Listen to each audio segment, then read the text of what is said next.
Bonjour et bienvenue sur Minicoon Tutorials. Dans notre tuto d'aujourd'hui, on va aborder le biais de régression à la moyenne, si vous voulez, le biais de régression vers la moyenne en recherche médicale. J'ai dit bien en recherche médicale, mais sachant que même si vous n'êtes pas dans le domaine de la recherche médicale, cette vidéo pourra toujours vous être très utile dans la compréhension de ces phénomènes statistiques qui est la régression vers la moyenne, ou si vous voulez, la régression à la moyenne. Donc, j'ai tiré cette définition de l'internet et j'espère que, voilà, peut-être que vous l'avez aussi trouvé. Je l'ai tiré de Wikipédia, mais si vous la lisez pour la toute première fois, ce serait difficile de comprendre la notion de la régression vers la moyenne. Et voilà pourquoi j'ai fait cette vidéo. Je me suis inspiré de plusieurs articles pour vous faire cette vidéo. Et on va voir un protocole, par exemple, de recherche médicale.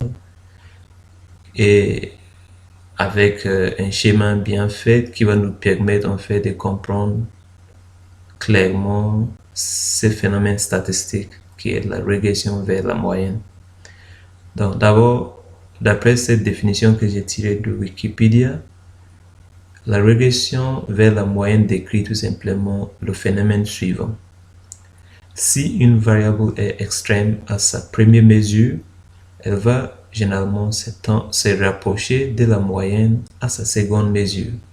Et si elle est extrême à sa seconde mesure, ça veut dire qu'elle va tendre à être proche de la moyenne à sa première mesure. Donc, comme je vous ai déjà dit, ça paraît flou, mais après l'explication avec le protocole qu'on va voir, c'est un protocole fictif de recherche qu'on va voir. Et avec le schéma et tout, vous allez mieux comprendre. Donc, par cette définition, tout simplement, ce que ça veut dire, c'est quoi? Si on mesure une variable quelconque, quantitative, chez un individu, à T0, c'est-à-dire au temps initial, par exemple, si on mesure le taux de glycémie chez un sujet à 10 heures et on a une valeur pour le taux de glycémie, par exemple, c'est 0,9 g par litre. Et après 3 heures, voire même une semaine ou quelques semaines, si on va faire une deuxième mesure du taux de glycémie, peut-être il y a une forte probabilité que ça va augmenter de 0,9 g par litre à peut-être 1,2 g par litre. Et si par exemple à la première mesure c'était par exemple 1,6 g par litre, ça veut dire, sachant que la moyenne générale dans la vraie population pour le taux de glycémie c'est combien? Dans la population générale, ce qui est accepté comme seuil, c'est quoi? La moyenne générale, dans la population générale, c'est combien? C'est 1,1 g par litre. Donc, en se basant sur ces seuils, supposons que par exemple, le sujet à l'état initial, ou bien au temps initial, quand on avait mesuré son taux de glycémie, si supposons que par exemple, c'était 0,9 g par litre, donc c'était inférieur à la moyenne, n'est-ce pas? À la moyenne générale qui est 1,1 g par litre, c'est le seuil normal chez la grande population, la population générale. Si après une semaine, on va mesurer le taux de glycémie, il y a une forte probabilité que ça va rapprocher vers la moyenne qui est 1,1 g par litre. Donc si on avait par exemple 0,9, il y a une forte probabilité qu'on va trouver peut-être 1,2 cette fois-ci. Donc ça va augmenter. Et si c'était élevé au début, pardon, au début, si on avait trouvé 1,3 g par litre, donc à la seconde mesure, il y a une forte probabilité que ça va diminuer peut-être vers 1,1 g par litre. Donc, cette notion de régression vers la moyenne, pourquoi cette notion? Ou bien, qu'est-ce qui entraîne cette variabilité? Pourquoi on a, voilà. C'est tout simplement parce que n'importe quelle grandeur qu'on va mesurer chez un individu, c'est-à-dire, comme j'ai utilisé, n'importe quelle variable, j'ai utilisé par exemple le taux de glycémie comme exemple, mais on peut citer plusieurs variables quantitatives, la taille, le poids. C'est vrai que peut-être la taille, je ne sais pas si on peut avoir régression à la moyenne pour la taille, voilà, parce que, voilà, mais sachant que certaines choses comme par exemple le taux de glycémie, ça varie en fait en fonction, ça peut être physiologique. Des fois, le sujet n'est même pas diabétique, mais on peut avoir par exemple une augmentation chez les femmes enceintes. On peut avoir, peut-être que la personne n'était pas à jeun, elle a mangé, on peut avoir le taux de glycémie, elle a mangé sucré, son taux de glycémie est élevé.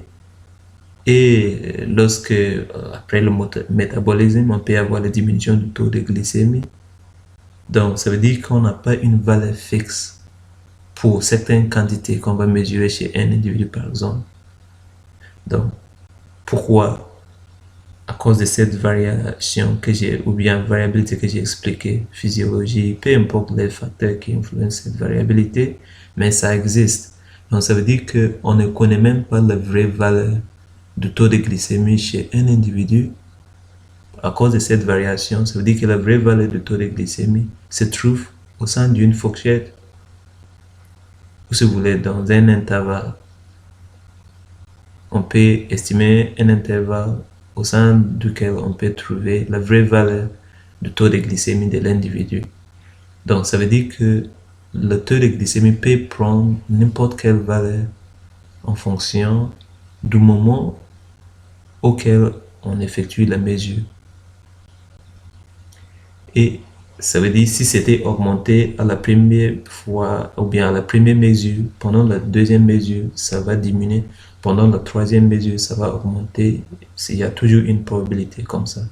Et c'est cette notion qu'on appelle la régression vers la moyenne. Donc la moyenne, c'est ce qui est standard. Quand on sait par exemple la glycémie, c'est 1,1 g par litre.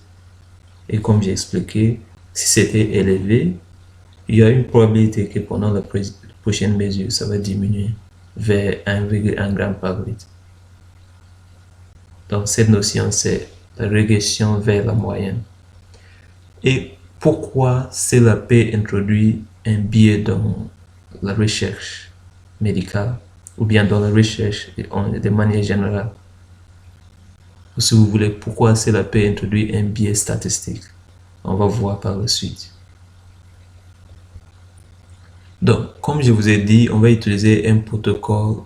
Je me suis inspiré en fait d'un article que j'ai trouvé sur l'internet et j'ai fait ces protocoles. Donc, l'objectif, par exemple, c'est de tester l'efficacité d'un médicament contre l'hyperglycémie. Et parmi un groupe de 10 volontaires, par exemple, sachant que c'est fictif, donc c'est pour ça que j'ai dit volontaire de 10, voilà. Statistiquement, je pense pas qu'on va réaliser une étude sur 10 personnes. Voilà. Ben, c'est juste un exemple fictif. Donc, c'est possible, mais c'est juste un exemple fictif. C'est tout simplement ce que je vais vous dire. Donc, sur 10 volontaires, on va mesurer la glycémie à jeun. Donc, ceux qui ont un taux de glycémie, par exemple, supérieur à la moyenne générale, c'est-à-dire le seuil de 1,1 g par litre, qui est la moyenne générale dans la vraie population, c'est généralement 1,1 g par litre. Ça, c'est le seuil de glycémie. Donc, ceux qui ont un taux de glycémie supérieur à ça, on va les retenir comme des sujets susceptibles d'être diabétiques et on va essayer de les administrer le médicament pour voir si le taux de glycémie va diminuer. Et à partir de ça, on peut déduire l'efficacité du médicament ou pas, s'il est efficace ou pas. Mais sachant que le biais de régression à la moyenne va nous empêcher de pouvoir conclure en fonction de la méthodologie de notre étude. Donc, si on va mesurer le taux de glycémie avant traitement et après traitement chez les mêmes sujets, ça veut dire qu'on n'a qu'un seul groupe. Si on fait comme ça, on aura ces biais et on voit ça de manière schématique. Mais sachant qu'on peut adapter d'autres protocoles qui peuvent nous aider, sur d'autres méthodologies qui peuvent nous aider à éviter ces biais de régression à la moyenne. Donc, on a dit que ceux qui ont un taux de glycémie supérieur à 1,1 g par litre sont, ou si vous voulez, seront retenus pour notre étude. Et on donne par exemple le médicament à ces sujets qui sont retenus. Et par la suite, on va faire quoi? On va recontrôler la glycémie après quelques semaines, par exemple. Donc, notre critère de jugement principal, par exemple, c'est la différence entre la glycémie moyenne des sujets avant le traitement et celui après le traitement. Donc, si cette moyenne de glycémie a baissé parmi les sujets de manière significative, statistiquement significative, c'est que le médicament est efficace. Maintenant, si on va réaliser une étude comme ça, on va voir par la suite de manière schématique que à cause du biais de régression à la moyenne, même si on n'avait pas administré ces médicaments, il y a une probabilité que on aura à la fin le taux de glycémie moyenne chez les sujets après quelques semaines de diminuer significativement par rapport au taux de glycémie initial, c'est-à-dire avant le traitement. Le taux de glycémie moyenne des sujets avant le traitement. Même si on n'avait pas administré le traitement, si on va attendre juste quelques semaines, on fait la mesure, il y a une probabilité qu'on peut toujours avoir cet effet, tout simplement lié au biais de quoi? De régression à la moyenne, qui est lié à la variabilité de ces grandeurs qui est le taux de glycémie chez l'individu. Donc, ça veut dire que ce n'est pas du tout cool, si vous voulez, ce n'est pas du tout bon de constituer notre échantillon en se basant sur un seuil. Et si on va se baser sur un seuil pour sélectionner les sujets, sachant qu'il y aurait des sujets qui seront des faux positifs, ainsi que des sujets qui seront des faux négatifs, donc vous allez prendre quelqu'un qui est, par exemple, qui a un taux de glycémie élevé, alors que cliniquement, cette personne n'est même pas diabétique. C'est tout simplement parce que, voilà, peu importe la raison, mais comme la glycémie augmente à diminuer, au moment de la mesure, c'était augmenté. Donc, si vous allez inclure cette personne dans l'étude, après quelques semaines, lorsque vous allez recontrôler, ou même quelques heures, lorsque vous allez recontrôler sa glycémie, il y a une forte chance que ça va diminuer. Pareil, d'autres sujets qui étaient diabétiques, mais au moment de la mesure, il avait un taux de glycémie baisse, vous les aurez pas inclus dans l'étude, n'est-ce pas? Et à la fin, ça veut dire qu'on aura un échantillon en fait biaisé sur le fait qu'on a constitué notre échantillon de notre groupe initial, on s'est basé sur un seuil de 1,1 g par litre. Et à la fin, lorsqu'on va mesurer le taux de glycémie après quelques semaines, quand on a administré le médicament ou pas, on peut avoir une régression de la moyenne générale du taux de glycémie de ces individus. On peut avoir une régression, si vous voulez, une diminution, ou si vous voulez, une baisse de la moyenne, comment on appelle, de notre échantillon vers la moyenne générale qui est 1,1 g par litre, qu'on a administré le traitement ou pas. C'est ce que j'essaie de dire. Mais sachant que je vais vous montrer par la suite quelles sont les méthodologies qu'on peut adapter pour éviter ces biais. Donc, toujours en se basant sur notre protocole fictif, on suppose que à T0 par exemple, c'est-à-dire au temps initial des mesures de la glycémie, ou bien non, on va dire plutôt au moment de la constitution de notre échantillon par exemple, on va avoir par exemple, j'essaie de faire ces graphiques pour vous expliquer. Donc on a par exemple le taux de glycémie, l'axe du taux de glycémie par exemple, et tous les tirés que vous voyez ici, tous les lignes verticales que vous voyez ici, des 10 sujets par exemple, représentent la fourchette ou si vous voulez l'intervalle au sein de laquelle on peut trouver la vraie valeur. Ou c'est même pas la vraie valeur, mais l'intervalle au sein de lequel on peut avoir quelconque mesure du taux de glycémie du sujet en fonction du moment de mesure. Je ne sais pas si vous comprenez ce que je veux dire. Sachant que je vous ai dit que puisque le taux de glycémie est variable chez le sujet en fonction du temps, en fonction, ça peut être physiologique, en fonction de sa condition clinique. Donc, ça veut dire que n'importe quelle mesure qu'on va effectuer sur le sujet va toujours se trouver au sein d'une fourchette. Ça veut dire à T0, ça peut augmenter, à T1, ça peut diminuer, ainsi de suite. C'est ça la régression vers la moyenne. La moyenne ici, c'est ce qui est 1,1 g par litre, généralement accepté comme seuil dans la vraie population. Mais la vraie valeur de glycémie, ou bien la valeur qu'on va toujours mesurer à n'importe quel moment, va toujours se trouver dans une fourchette à cause de la variabilité du taux de glycémie en fait. Donc, on suppose que étoile ici représente le taux de glycémie de notre population, de notre groupe initial.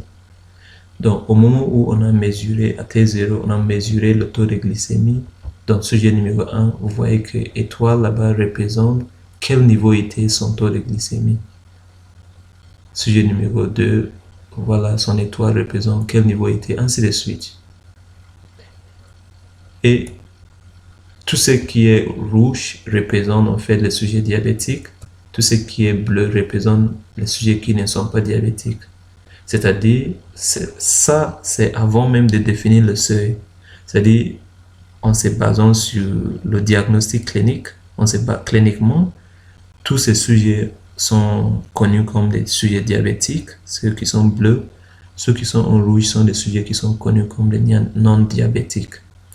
Donc, si on va fixer notre seuil de significativité à 1,1 g par litre, donc on va constater qu'il y aura des faux positifs, ainsi que des faux négatifs, ainsi que des vrais négatifs, ainsi que des vrais positifs. Celui qui a la maladie et qui a un taux de glycémie vraiment supérieur à 1,1 g par litre, qui est la moyenne générale dans la population, c'est-à-dire le seuil généralement accepté dans la vraie population, c'est 1,1 g par litre. Ça, c'est notre seuil. Donc, tous ces sujets qui ont un taux de glycémie supérieur à ça et qu'ils sont vraiment malades, ce sont des vrais positifs, n'est-ce pas?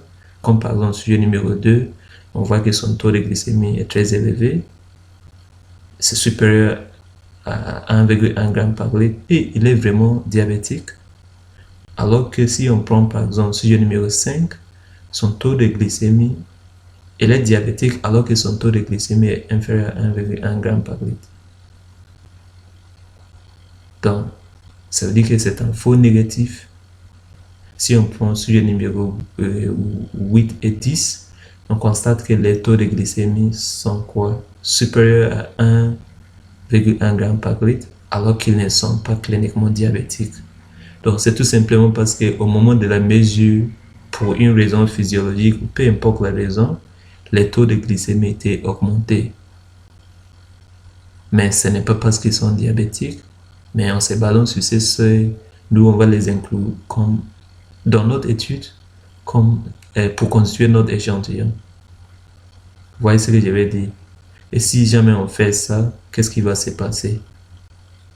Ça veut dire que notre échantillon sera biaisé dès le départ. Pourquoi on a constitué notre échantillon? C'est basé sur un seuil. Et si jamais, après avoir constitué notre échantillon, on se base sur ces seuils, on va mesurer le taux de glycémie moyenne.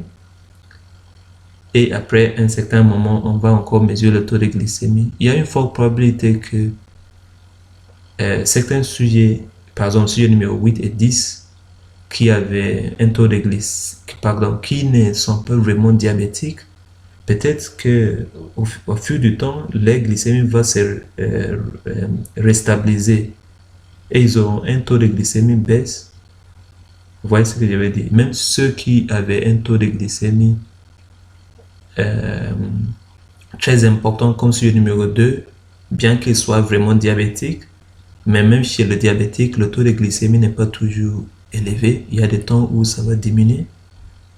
Donc, à cause de toutes ces variations-là, toujours vers la moyenne qui est 1,1 g par litre, qui est la moyenne générale dans la moyenne dans la population générale, qui est 1,1 g par litre, à cause de cette variation continue, voilà, ou spontanée, qui fait qu'il y aura toujours, si c'était élevé, après quelques temps, ça va tendre vers la valeur moyenne qui est 1,1. À cause de ces phénomènes, ça veut dire si on va voir de toute façon sans trop parler. Donc, supposons que je vais vous faire quelque chose. Tous les sujets qui sont ici, qui ne sont pas, tous les sujets dont les taux de glycémie ne dépassent pas 1,1 g par litre, on ne va pas les inclure dans notre étude. Donc, sujet numéro 1 ne sera pas inclus, sujet numéro 3 ne sera pas inclus, sujet numéro 5, bien qu'il est diabétique, on ne va pas l'inclure parce que son taux de glycémie était basse. Donc, notre échantillon est déjà fausse parce qu'on a constitué l'échantillon en se basant sur ces seuils. Sujet numéro 7, par exemple, aussi, on ne va pas l'inclure. Sujet numéro 8. Sujet numéro 7, c'est normal, il n'est pas diabétique, c'est normal. Alors que sujet numéro 8, on ne devait pas aussi l'inclure, mais on va l'inclure parce quoi? Pourquoi? Parce que ce taux de glycémie est supérieur à 1,1 g par litre, alors qu'il n'est pas vraiment diabétique. Donc, tous ces sujets qu'on va faire disparaître sont ceux qui ont un taux de glycémie inférieur à 1,1 g par litre. C'est-à-dire, si vous regardez les étoiles, par exemple, sujet numéro 1, vous voyez que l'étoile est inférieure à 1,1 g par litre. Donc, sujet numéro 3, oui. Sujet numéro 1 aussi. Après, sujet numéro 5, même si c'est un faux négatif. Après, sujet numéro 7. Après, sujet numéro 9. Donc, on va éliminer tous ces sujets. Et maintenant, ça va nous rester sujet numéro 2, 4, 6, 8 et 10. Ça, c'est notre échantillon, par exemple, de 6 personnes volontaires qu'on a constitué à partir de notre groupe initial en se basant sur le seuil de 1,1 g par litre. Et on va calculer, par exemple, le taux de glycémie moyenne de nos 6 sujets. On suppose qu'il vaut M1. Je ne vais pas donner une valeur fictive, j'ai juste nommé M1. Donc, c'est juste M1. On suppose que la valeur moyenne pour les 6 personnes à T0, c'est-à-dire c'est M1.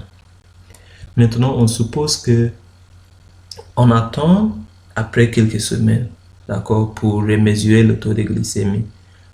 Donc, sachant que pendant la première mesure, on avait des sujets avec un taux de glycémie très important. À votre avis, après quelques temps, d'après ce que j'ai expliqué, par exemple, sujet numéro 2, est-ce que vous pensez qu'il aura toujours un taux de glycémie important?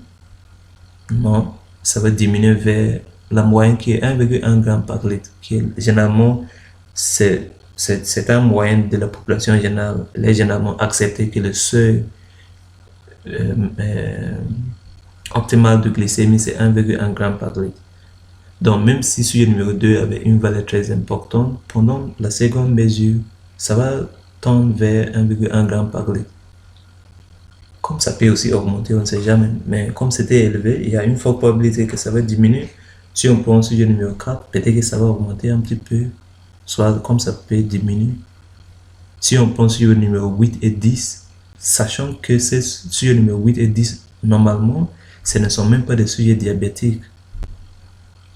Donc, ça veut dire c'était juste physiologique ou voilà, peu importe la condition, au moment de la mesure, les taux de glycémie étaient augmentés, mais puisqu'ils ne sont pas vraiment diabétiques, si on va mesurer après quelques semaines, il y a une forte probabilité que les glycémies vont se stabiliser et ça va baisser, ça va régresser vers la moyenne, par exemple. soit même inférieur à 1,1 g par litre. Donc, voici le deuxième schéma. Ça, c'est après quelques semaines, d'accord? Donc, après quelques semaines, on constate toujours qu'on a nos sujets qui sont là, sujet numéro 2, 4, 6, 8 et 10, n'est-ce pas? Et voici les nouvelles mesures. Donc, après quelques semaines, on a mesuré le taux de glycémie. Voyez ici les résultats, par exemple. Comme je vous ai expliqué, on a sujet numéro 2, son taux de glycémie a baissé. Sujet numéro 4, ça a augmenté. Sujet numéro 6, ça a augmenté un petit peu. Parce que ce sont vraiment des sujets diabétiques. Il y avait un sujet qu'on avait même exclu de l'étude. Pourquoi? Parce que, alors qu'il était vraiment diabétique, mais au moment de la mesure, son taux de glycémie, il était dans hypoglycémie, par exemple. Et on ne l'avait pas constaté comme quelqu'un avec un taux de glycémie, hyperglycémie, vous voyez. Si on prend sur le numéro 8 et 10, comme je vous ai expliqué, ce sont voilà, ils ne sont pas diabétiques. Donc, après quelques semaines, lorsqu'on a remesuré ou recontrôlé le taux de glycémie, maintenant on constate que les valeurs ont diminué significativement. Donc, à cause de cette régression-là, ça veut dire qu'est-ce qui va se passer? Si maintenant, ça veut dire, si on va essayer de calculer de nouveau la moyenne des taux de glycémie de tous ces 6 sujets encore, ça veut dire sujet numéro 2, son taux de glycémie plus sujet numéro 4, son taux de glycémie plus sujet numéro 6, son taux de glycémie divisé par 6, sujet numéro 8 et sujet numéro 10, ensemble tout divisé par 6, on va trouver M2. Et on constate que par exemple M2 maintenant a diminué. Tout à l'heure, vous regardez les niveaux en fait. On constate que, regardez, sur l'axe, vous voyez que M1 était là. Maintenant, à cause de ces biais de régression à la moyenne, qu'est-ce qu'on a observé comme résultat? Maintenant, ça diminue un petit peu même vers la moyenne générale dans la population, qui est, ou le seuil, qui est 1,1 g par litre. Donc, ça veut dire que on a vu que M2 a régressé vers la moyenne générale dans la vraie population, ou le seuil qui est 1,1 g par litre. Donc, ça, c'est la régression vers la moyenne. Et pourquoi cela peut introduire un biais? Maintenant, si on veut statistiquement tester l'efficacité du médicament, supposons que ça veut dire on n'a même pas du tout administré le médicament. Mais voici la diminution qu'on a eue. Ça veut dire même si on avait administré le médicament, ça peut que le médicament était même si on avait administré de l'eau, mais on va toujours avoir le même résultat. Si on avait administré un médicament hypoglycémiant, par exemple, c'est-à-dire qui est vraiment contre l'hyperglycémie, et maintenant on a cet effet-là. Ça veut dire, est-ce que cette diminution, est-ce qu'on va dire que c'est lié au fait que, voilà, c'est juste lié à la régression vers la moyenne, c'est biais, ou bien c'est lié au fait que le médicament était vraiment hypoglycémiant? Ça veut dire il est vraiment contre l'hyperglycémie. Et c'est ce qui il est vraiment efficace.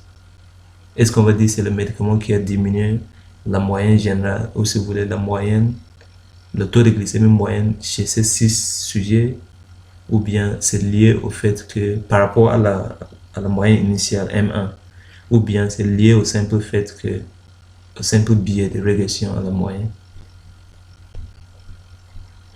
Ça veut dire, cela veut dire que ce n'est pas du tout conseillé si on veut vraiment tester l'efficacité d'un médicament. On ne peut pas juste prendre le médicament sans avoir son contrôle, c'est-à-dire on n'a pas un placebo ou bien un traitement standard, mais on juste prend le médicament. On n'a pas de groupes séparés en fait, on a un seul groupe de sujets, 6 sujets. Le premier, on vous donne rien, après on mesure votre taux de glycémie. Après un certain temps et 2 semaines, maintenant on vous administre le médicament et on mesure encore votre taux de glycémie moyenne. Et maintenant, on va statistiquement tester si M2 moins M1 est statistiquement significatif. S'il est, on va dire que le médicament est significatif. Alors que si on va faire ça, on risque de dire des bêtises. Pourquoi? Parce que ça peut que la diminution qu'on a vue ici de la moyenne générale du taux de glycémie chez les 6 sujets, ça peut être que c'est juste lié au simple biais de régression à la moyenne. Vous voyez ce que je vais dire? Et pourquoi on a ce phénomène? Comme j'ai expliqué, à cause du fait de la variabilité. Chaque valeur qu'on va prendre, il a toujours un intervalle de confiance. Ça veut dire, à un moment donné, on peut avoir la valeur élevée, à un moment donné, on peut avoir la valeur diminuée pour le sujet. Donc, ça veut dire qu'il y a toujours une probabilité que la valeur que vous avez trouvée va toujours régresser ou tendre vers la moyenne.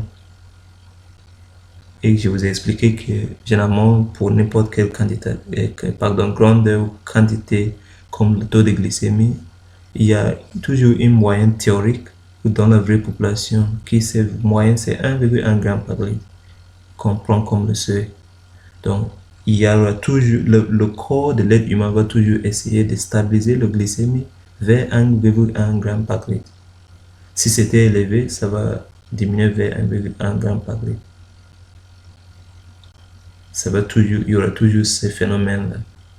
Ça veut dire si vos mesures initiales étaient très élevées, après un certain temps, vous voyez que la moyenne générale, la moyenne de taux de glycémie M2 maintenant est basse, beaucoup plus basse. Elle est vers la moyenne générale dans la vraie population qui est 1,1 g par litre. Ça, c'est la notion de régression vers la moyenne. Et si on va se baser, on va juste réaliser notre étude comme ça, donc on aura ces biais et à la fin on peut pas. Est-ce qu'on va dire que c'est lié au biais de régression à la moyenne ou bien c'est lié à l'efficacité du médicament? Pour finir avec ces diapos, c'est juste pour vous dire que si vous voulez tester l'efficacité d'un médicament, ce protocole n'est pas conseillé. Il ne faut pas faire une étude avant et après chez les mêmes individus. C'est-à-dire, non, il faut plutôt avoir deux groupes séparés. Un groupe qui va recevoir peut-être un placebo et un autre groupe qui va recevoir peut-être un traitement, le nouveau traitement que vous voulez tester. Donc, en résumé, la régression vers la moyenne, en fait, consiste en un rapprochement vers la valeur moyenne initiale des variables. Notre variable ici, c'est le taux de glycémie. Donc, le rapprochement vers la valeur moyenne initiale. La valeur moyenne initiale, c'est quoi? Moi, je le prends comme le taux de glycémie, la valeur moyenne de taux de glycémie dans la population générale, qui est toujours 1,1 g par litre. Voilà. Donc, d'un échantillon sélectionné parmi le groupe initial sur base d'un seuil. C'est ce qu'on a fait. On a sélectionné notre échantillon à partir de 10 sujets, 10 volontaires, sur base d'un seuil qui est la moyenne générale de la glycémie dans la population. C'est celui qui est théoriquement accepté, qui est 1,1 g par litre. On s'est basé sur ce seuil-là. Donc, on avait constitué notre échantillon de 6 personnes. Parmi cet échantillon, on a constaté qu'il y avait des sujets qui n'étaient pas diabétiques, mais au moment de la mesure, il avait un taux de glycémie très important. On avait aussi des sujets qui étaient diabétiques, mais on les avait exclus parce qu'au moment de la mesure, ils n'avaient pas un taux de glycémie supérieur à 1,1 g par litre. Et après, on a vu que lorsqu'on a fini, on peut revenir au diapo. On a vu que lorsque, voilà, on a remesuré ou recontrôlé notre taux de glycémie après quelques semaines, il y a certains sujets qui vont augmenter, d'autres qui vont diminuer. Et ces phénomènes-là, ça veut dire c'est chaque sujet, son taux de glycémie, essayer de toujours rétablir vers 1,1 g par litre. Donc c'est cette notion-là. Et quand on calcule la moyenne, on voit même que la moyenne générale tend vers 1,1 g par litre. Quand il dit, voilà. Et ça, c'est la régression à la moyenne. Donc, il n'est pas du tout conseillé de, voilà, de faire, de constituer votre échantillon. Vous pouvez, en se basant sur un seuil, sachant qu'il y aura des faux positifs et des faux négatifs. D'ailleurs, ça, c'est un biais. Et aussi lié au simple fait de régression vers la moyenne, ces biais-là, à la fin, vous ne pourrez pas conclure que votre médicament est efficace. Même s'il est, parce que maintenant vous savez pas est-ce que c'est lié au biais de régression vers la moyenne ou bien c'est lié vraiment à votre médicament. Et voyez ici comment on peut éviter ces biais. Donc, si vous voulez éviter ces biais, au lieu de faire une étude avant et après, dans le but de tester l'efficacité de votre nouveau médicament, plutôt vous pouvez faire une étude comparative contrôlée. C'est-à-dire, vous aurez deux bras par exemple, un bras placebo au traitement standard contre un bras traitement, nouveau traitement. Ça c'est dans le cas de groupes parallèles. Donc vous avez deux groupes indépendants. Dans d'autres cas, qu'est-ce que vous pouvez faire? Vous pouvez aussi faire une étude en crossover avec deux bras ou plus. Donc un bras qui va recevoir le nouveau traitement suivi par le nouveau traitement, oui, suivi par l'ancien traitement, et un autre bras qui vont recevoir l'ancien traitement suivi par le nouveau traitement. Bien sûr, avec une période de wash-out pour éviter les interactions médicamenteuses chez le sujet. Et voilà, dans ce cas, on a deux groupes séparés, groupe nouveau traitement suivi par ancien traitement, groupe ancien traitement suivi par nouveau traitement. Ça, c'est au cas où, pourquoi parfois même, ça c'est au cas où vous voulez toujours réaliser une étude en utilisant chaque individu comme son propre témoin. Ça veut dire si vous voulez pas faire groupe parallèle, mais vous voulez réaliser une étude en utilisant chaque individu comme son propre témoin. Ça veut dire il va recevoir le placebo ou le traitement standard et au même temps on va recevoir le nouveau traitement. Dans ces cas, vous allez faire une étude crossover et vous allez toujours avoir deux groupes indépendants. Mais ça vous permet d'administrer les deux médicaments, ou le placebo, le traitement standard suivi par le nouveau traitement chez le même sujet. Donc il vaut mieux faire ça au lieu d'utiliser, comment on appelle, au lieu de mesurer, au lieu de faire une étude avant et après, comme on a vu que voilà, les études avant et après introduisent un biais de régression à la moyenne. C'est-à-dire si on va dire chez le sujet, on mesure le taux de glycémie sans lui administrer rien. Après quelques semaines, maintenant, après on lui administre le médicament.